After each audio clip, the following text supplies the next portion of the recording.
So cartilage is the first model formed on which bone will then be deposited during embryonic development.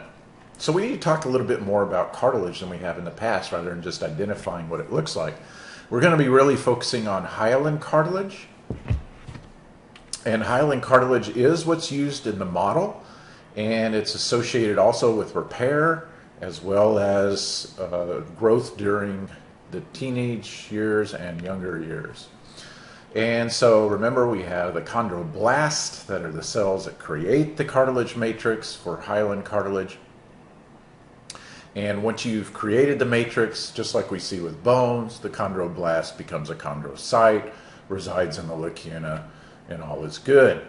We have the matrix there that is pretty rubbery in composition, and so it's made up of the proteoglycans that retain some water, and of course tons of collagen within hyaline cartilage.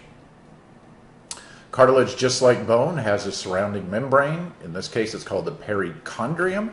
And once again, as we saw with bone, it's a dense irregular connective tissue for the outermost layer that protects the cartilage, and then the innermost layer is going to contain other cells.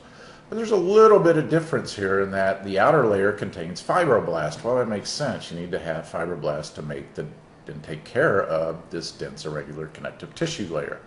The inner layer is where you're going to have your cells, the chondroblasts, that are going to be forming matrix.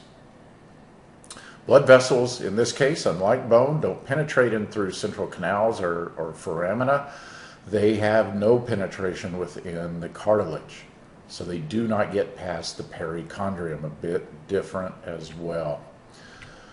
The type of cartilage that is a remnant of embryonic development is called articular cartilage. It coats the ends of the bones and allows for that slick nature so the bones can slide on each other. And they're not just crunching bone to bone. When that starts to happen, right, you're getting arthritis, you're starting to degrade the bone, joints will not be very suitable for their function.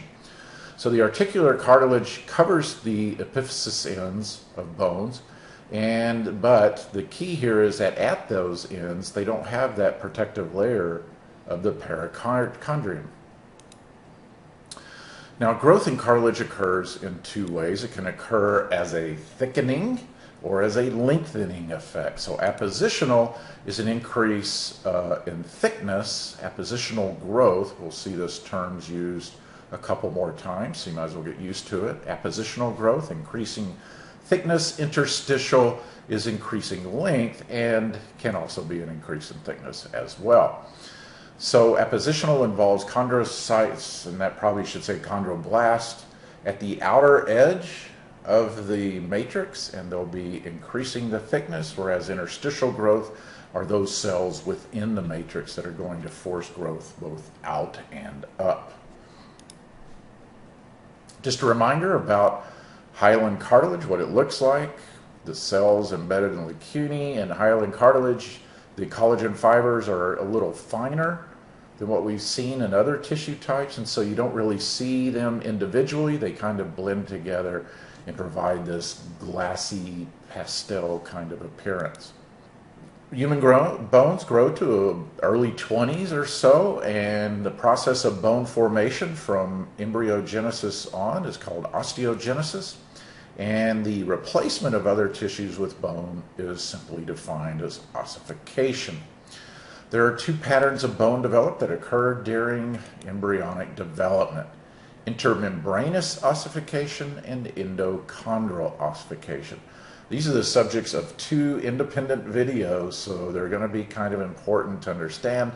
And these refer to how the cartilage model in embryonic development is replaced by bone. And so in intermembranous ossification, we have bone developing directly from mesenchymal cells. And this will typically revolve around flat bone formation. And endochondral ossification is largely associated with long bones, and this is strictly when the process we've been describing these last couple slides, when the bone directly is going to replace the cartilage model that has been laid down. This is a neat shot of an embryo, and you can see the intermembranous bones that are forming the flat bones of the head, but then at the same time we see endochondral formation in bones like the femur, and in this case the tibia, and you can easily see their types of formation. This is great stuff. So in an embryo, we start seeing about the 6th week the replacement of the cartilage model with bone. And now we're ready to talk about intramembranous ossification and endochondral ossification.